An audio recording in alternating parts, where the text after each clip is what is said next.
Tristan and Iseult is a children's novel by Rosemary Sutcliff and was first published in 1971.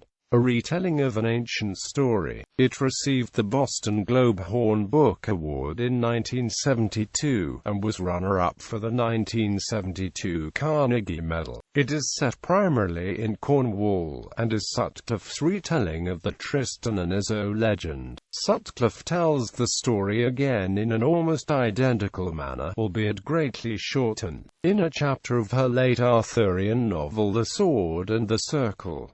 Plot summary: Tristan is depicted as a prince of Lothian, whose father, King Rivelin, married the sister of Mark of Cornwall, making Tristan the nephew of King Mark. Tristan's mother is shown as dying in his childbirth, and his name as being from the Latin root word Trista, reflecting the sadness of Rivelin at the loss of his wife. He journeys to the kingdom of Cornwall in effort to prove himself, and enters the service of King Mark without revealing his identity. After defeating the Irish champion Iseult, Tristan's identity is revealed, and his position as champion of Cornwall solidified. Having been wounded by the poisoned blade of Iseult, Tristan wastes away, eventually being set adrift in a boat by his own choice. He lands on the shores of Ireland, and is healed by the skills of Iseult of Ireland, although without actually meeting her. Upon returning to Cornwall, he is involved in a move to have King Mark marry. Tristan is sent on a quest to find a bride for the king, and winds up once again in Ireland. Tristan defeats a dragon, is once again healed by Iseult, and though given her hand in marriage as reward, promises to bring her back to Cornwall as bride for his uncle. These events are shown in light of bringing peace to an ongoing war between the two kingdoms.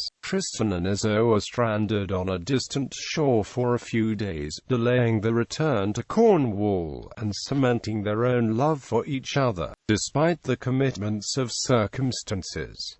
Sutcliff herself states that she intentionally left out the love potion as something artificial. Upon returning to Cornwall, Iseult is wedded to King Mark. She and Tristan both seek to behave honorably by maintaining a distance between themselves. They eventually end up having a clandestine relationship, and are caught by King Mark. After various conflicts, Tristan is banished from Cornwall, and travels to Brittany, entering the service of King Howell of Brittany. Tristan befriends Howell's son Carnegie, and is married to Howell's daughter, Iseult of the White Hands. The relationship is never consummated, with Tristan pining away for Iseult of Ireland. Carnegie is killed by the husband of his own original love, after a successful visit aided by Tristan. Tristan is once again sorely wounded, and sends for Iseult of Ireland to come and heal him. The returning ship is to unfurl white sails if it returns with her, and black sails if not, much like the story of Theseus returning to his father. Iseult of the White Hands lies to Tristan out of jealousy, saying that the sails are black, and he dies. Iseult of Ireland finds him dead, and dies by his side. They are buried together back in Cornwall, with a hazel tree growing from his heart and a honeysuckle from hers, intertwining above the graves. As in many of her novels,